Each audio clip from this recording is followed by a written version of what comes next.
2004 November 17 മുതൽ 2005 November 16 വരെയുള്ള ഒരു വർഷക്കാലം ശബരിമല മാളികപ്പുറത്തമ്മയുടെ മുഖ്യ പൂജകനായി ശബരീശ സന്നിധിയിലെത്തിയത് വൈക്കം ശ്രീമംഗലത്ത് ബ്രഹ്മശ്രീ രാജീവ് പി നമ്പൂതിരിയായിരുന്നു.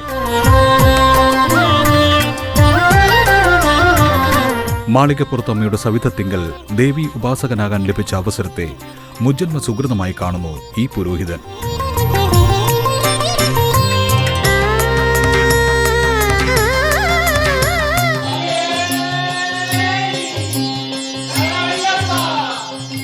തിരുവയ്ക്കത്തപ്പൻ്റെയും മൂത്തേടത്താവിലമ്മയുടെയും തൃപ്പാദങ്ങളെ സാഷ്ടാംഗം നമസ്കരിക്കുന്നു. 2004-2005 കാലയളവിലാണ് മാളികപ്പുറം മേശാന്തിയാകാനുള്ള ഭാഗ്യമുണ്ടായത്. എൻ്റെ സ്വദേശം തലശ്ശേരിയാണ്. കുട്ടിക്കാലം മുതൽ എന്നെ എടുത്തു വളർത്തി വലുതാക്കിയത് എൻ്റെ അമ്മാവനാണ്. 91-92 കാലങ്ങളിൽ അമ്മാവൻ ശബരിമല മേശാന്തിയായിരുന്നു. അന്ന് ആണ് ആദ്യമായിട്ട് അമ്മാവൻ്റെ കൂടെ ശബരിമലയ്ക്ക് പോകുന്നതും ശ്രീകോവിലിനകത്ത് കയറി അയ്യപ്പസ്വാമി അഭിഷേകം കഴിക്കാനും അങ്ങനെയുള്ള എല്ലാ ഭാഗ്യങ്ങളും ഉണ്ടായത് അന്ന് മുതലാണ്. പിന്നെ ഏതോ കാലത്ത് മനസ്സിൽ തോന്നിയൊരാഗ്രഹമായിരുന്നു ശബരിമലയിലോ മാളികപ്പുറത്തോ ഒന്ന് മേശാന്തി ആവുക എന്നുള്ളത്. വൈക്കത്തപ്പൻ്റെ അനുഗ്രഹം 2004 മാളികപ്പുറം മേശാന്തി ആവാനുള്ള യോഗമുണ്ടായി. പൂർവികരുടെയും എനിക്ക് ജന്മം നൽകിയ എൻ്റെ അച്ഛൻ്റെയും അമ്മയുടെയും അനുഗ്രഹം കൊണ്ട് ആ ഒരു മോഹം സാധിച്ചു. എൻ്റെ ഏറ്റവും വലിയൊരു അനുഭവം എന്ന് പറയുന്നത് നറുക്കെടുപ്പിൻ്റെ അന്ന് രാവിലെ പതിവുപോലെ രാവിലെ വൈക്കത്തമ്പലത്തിൽ തൊഴാൻ ചെന്ന സമയത്ത് മേശാന്തി എന്നോട് ചോദിച്ചു, എന്തായി രാജീവ് നറുക്കെടുപ്പിൻ്റെ കാര്യങ്ങളൊക്കെ അറിഞ്ഞോ എന്ന് ചോദിച്ചു. പറഞ്ഞാൽ അറിഞ്ഞിട്ടില്ല എന്നുള്ള പറയുകയും അദ്ദേഹം എന്നോട് പറഞ്ഞു, തിരിച്ച് ഇല്ലത്തിയെന്ന് TV കണ്ടുകൊണ്ടിരിക്കുമ്പോൾ രാജീവിൻ്റെ പേരായിരിക്കും എഴുതി കാണിക്കുന്നത്, ആ സമയത്ത് രാജീവ് ഇവിടെ വരണം എന്ന് പറഞ്ഞു വിട്ടു. ഞാനിവിടെ തിരിച്ചു വന്നു. TV കണ്ടു കഴിഞ്ഞപ്പോഴത്തേക്കും ഒരു 5-10 മിനിറ്റ് കഴിഞ്ഞപ്പോഴത്തേക്കും എൻ്റെ പേരെഴുതി കാണിച്ചു. മാളികപ്പുറം മേശാന്തിയായിട്ട് നറുക്കെടുത്തതായിട്ട് എൻ്റെ പേരെഴുതി കാണിച്ചു. അപ്പം തന്നെ ആ ഇട്ട ഡ്രസ്സിൽ ആ വേഷത്തിൽ തന്നെ വൈക്കത്തമ്പലത്തിലേക്ക് ചെന്ന് കഴിഞ്ഞപ്പോഴത്തേക്കും മേശാന്തിക്ക് കാര്യം മനസ്സിലായി. അദ്ദേഹം എനിക്ക് പ്രസാദവും എല്ലാം നൽകി എന്നെ അനുഗ്രഹിച്ചു. അത് എൻ്റെ അന്നും ഇന്നും എനിക്ക് മറക്കാൻ പറ്റാത്ത ഒരു അനുഭവമാണ്. അത് എന്നും ഞാൻ മനസ്സിൽ ഒരു അനുഗ്രഹമായി വൈക്കത്തപ്പൻ്റെ ഒരു അനുഗ്രഹമായി കാണുന്ന ഒരു കാര്യമായി ഇട്ടാണിരിക്കുന്നത്. ആദിപരാശക്തിയായ ദുർഗാ ഭഗവതിയെ പൂജിക്കുവാനും അതിലൂടെ ഞങ്ങൾക്കും ഞങ്ങളുടെ വരും തലമുറയ്ക്കും അയ്യപ്പസ്വാമിയുടെയും മാളികപ്പുറത്തമ്മയുടെയും അനുഗ്രഹം എന്നുമെന്നും ഉണ്ടാകുവാനുള്ള ഒരു അനുഗ്രഹത്തോടുകൂടി ഒരു വർഷക്കാലം അയ്യപ്പൻ്റെ സന്നിധിയിൽ ഒരു പുറപ്പെടാശാന്തിയായിട്ട് കഴിഞ്ഞുകൂടുവാനും സാധിക്കുകയുണ്ടായി. പിന്നെ അവിടെ തൊഴാൻ വരുന്ന ഭക്തരോട് ഉള്ള അവരുടെ വിഷമങ്ങളും അവരുടെ ദുഃഖങ്ങളും എല്ലാം പങ്കുവയ്ക്കുകയും അവിടെ നടത്തേണ്ട വഴിപാടുകളിലൂടെ അവരുടെ ആഗ്രഹിച്ച കാര്യങ്ങളെല്ലാം വിവാഹ വിഷയമാണെങ്കിലും സന്താന വിഷയങ്ങളിലും എല്ലാം അവർ ആഗ്രഹിച്ച കാലങ്ങളിൽ തന്നെ അവരുടെ എല്ലാ വിഷയങ്ങൾക്കും ഒരു പരിഹാരം മാളികപ്പുറത്തെ ഭഗവത് സേവയിലൂടെയും മാളികപ്പുറത്തെ പൂജയിലൂടെയും അയ്യപ്പ സന്നിധിയിലെ ദർശനത്തിലൂടെയും എല്ലാം പറഞ്ഞുകൊടുത്ത് ചെയ്യിപ്പിക്കുവാനുള്ള ഒരു ചെറിയൊരു ഭാഗ്യം അക്കാലങ്ങളിൽ എനിക്ക് ഉണ്ടായിട്ടുണ്ട്. സന്തോഷകരമായിട്ട് ഒരു വർഷക്കാലം ഒരു ആരോഗ്യ പ്രശ്നങ്ങളും ഇല്ലാതെ നട തുറന്നിരിക്കുന്ന എല്ലാ ദിവസങ്ങളിലും പൂജ കഴിക്കുവാനും മറ്റ് ഒരു വിഷയങ്ങളും ഉണ്ടാകാതെ സന്തോഷത്തോടുകൂടി ഒരു വർഷത്തിന് ശേഷം അവിടുന്ന് പടിയിറങ്ങി പോരുവാൻ സാധിച്ചു.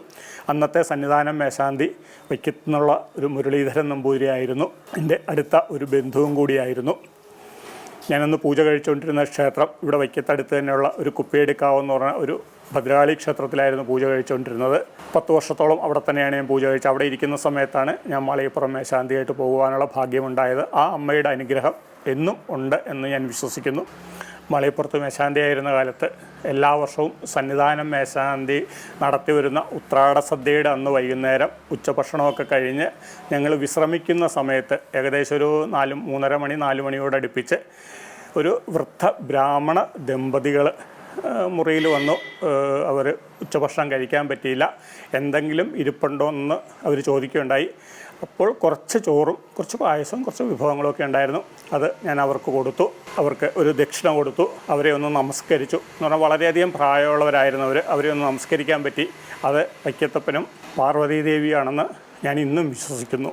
ഒരുപാട് വിവാഹങ്ങൾ നടക്കാതെ ആലോചനകൾ വന്നിട്ടും പലർക്കും പല വിവാഹ ആലോചനകളും തടസ്സപ്പെടുകയും വിവാഹങ്ങൾ നടക്കാതെ വന്ന കാലങ്ങളിൽ പല ഭക്തരും അവരുടെ കുട്ടികൾക്ക് വേണ്ടിയിട്ടോ അല്ലെങ്കിൽ അവരുടെ മകന് വേണ്ടിയിട്ടോ അതും ഇതൊക്കെ ആയിട്ട് അവിടെ വന്ന് ഭഗവത് സേവയുടെ കൂടെ ലളിതാ സഹസ്രനാമം അല്ലെങ്കിൽ സ്വയംവര പുഷ്പാഞ്ജലി അങ്ങനെയുള്ളത് കഴിപ്പിച്ചുകൊണ്ട് അവർക്ക് ഉദ്ദേശിക്കുന്ന കാലത്ത് തന്നെ അവരുടെ ആഗ്രഹങ്ങൾ സാധിച്ചു എന്ന് എനിക്ക് പിന്നീട് പല സമയങ്ങളിലായിട്ട് എനിക്കറിയാൻ സാധിച്ചിട്ടുണ്ട്. മേശാന്തിയായി അവരോധിക്കപ്പെടുന്ന തുലാമാസം 31-ാം തീയതി വൈകുന്നേരം അവിടെ നമ്മൾ എത്തിച്ചേരുകയും അതിനുള്ള ആ കലശപൂജ അങ്ങനെയുള്ള കാര്യങ്ങളെല്ലാം തന്ത്രിയുടെ സാന്നിധ്യത്തിൽ നടത്തി പുതിയ മേശാന്തിമാരെ അവരോധിച്ചുകൊണ്ട് നമ്മളെ ശ്രീകോവിലിനകത്തേക്ക് മൂലമന്ത്രം ഉപദേശിച്ചു തരാനായിട്ട് തന്ത്രി നമ്മുടെ കൈപിടിച്ച് അകത്തേക്ക് കയറ്റിക്കൊണ്ടു പോകുമ്പോൾ എന്തെന്നില്ലാത്ത ഒരു ആത്മനിർവൃതിയും എന്തെന്നില്ലാത്ത ഒരു മാനസികമായൊരു ഉല്ലാസവും നമ്മളിലേക്ക് അറിയാതെ തന്നെ കടന്നു വരുന്ന ഒരു ചെറിയ നിമിഷങ്ങളാണതെല്ലാം. പിന്നീട് അങ്ങോട്ടുള്ള ഒരു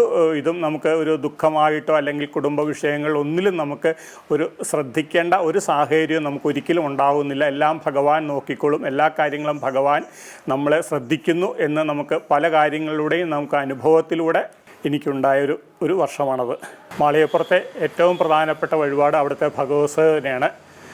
ആദിപരാശക്തിയായ ദുർഗാ ഭഗവതിയെ അഷ്ടദള പത്മത്തിൽ ആവാഹിച്ച് പൂജിച്ച് അതിൻ്റേതായ നിവേദ്യാദികളും പുഷ്പാഞ്ജലികളും കഴിക്കുകയും അതിനോടൊപ്പം സ്വയംവര പുഷ്പാഞ്ജലി നിത്യേനയുള്ള സഹസ്രനാമ ജപം അതൊക്കെ വളരെ പ്രാധാന്യം അർഹിക്കുന്ന ഏറ്റവും പ്രധാനപ്പെട്ട വഴിപാടാണ് മാളികപ്പുറത്ത്. പിന്നെ മാളികപ്പുറത്ത് അമ്മയ്ക്ക് പട്ട് ചാർത്തുക, താലി സമർപ്പണം, ത്രിമധുര നിവേദ്യം, മഞ്ഞപ്പൊടി അഭിഷേകം അതൊക്കെയാണ് മാളികപ്പുറത്തെ ഏറ്റവും പ്രധാനപ്പെട്ട വഴിപാടുകൾ. അവിടെ മാളികപ്പുറത്താണെങ്കിലും സന്നിധാനത്താണെങ്കിലും പമ്പയിലാണെങ്കിലും ആചാരങ്ങളോടൊപ്പം തന്നെ ഒരുപാട് അനാചാരങ്ങളും നടന്നു വരുന്നുണ്ട്. വേറൊന്നുമല്ല, ഏതോ കാലത്ത് ആരോ തുടങ്ങി വെച്ച ചില ഒരു ആചാരമായിട്ട് ഇന്നത്തെ ആചാരമായിട്ട് മാറിയിരിക്കുന്നതാണ് അവിടെ മാളികപ്പുറത്ത് നാളികേരം ഉരുട്ടലും ശ്രീകോവിലിൻ്റെ മുകളിലേക്കും ബലിക്കപ്പരയുടെ മുകളിലേക്കും പട്ട് അതുപോലെ തുണികൾ എല്ലാം വലിച്ചെറിയുന്നതും അവിടുത്തെ ഇന്നത്തെ ഒരു അനാചാരമായി മാറിയിരിക്കുകയാണ്. അതുപോലെ തന്നെയാണ് പമ്പയിലെ ഉടുത്ത വസ്ത്രം ആ പരിശുദ്ധമായ പമ്പയിലേക്ക് വലിച്ചെറിയുന്നത്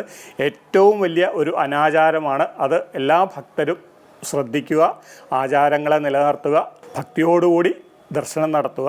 പരിശുദ്ധമായ പമ്പയും സന്നിധാനത്തിലും ദർശനം നടത്തുവാൻ എത്തുന്ന എല്ലാ ഭക്തരും വേണ്ട വിധത്തിലുള്ള എല്ലാ ആചാരങ്ങളും അനുഷ്ഠാനങ്ങളും കൃത്യനിഷ്ഠയോടുകൂടി പാലിച്ചുകൊണ്ട് ഭഗവത് ദർശനം നടത്തിക്കഴിഞ്ഞാൽ വരും തലമുറകൾക്കും അതിൻ്റെ അനുഗ്രഹം ഉണ്ടാകും എന്ന് ഒരു മാളികപ്പുറം മേശാന്തി ആയിരുന്ന എനിക്ക് അത് ഉത്തമ ബോധ്യമുണ്ട്, വിശ്വാസമുണ്ട്.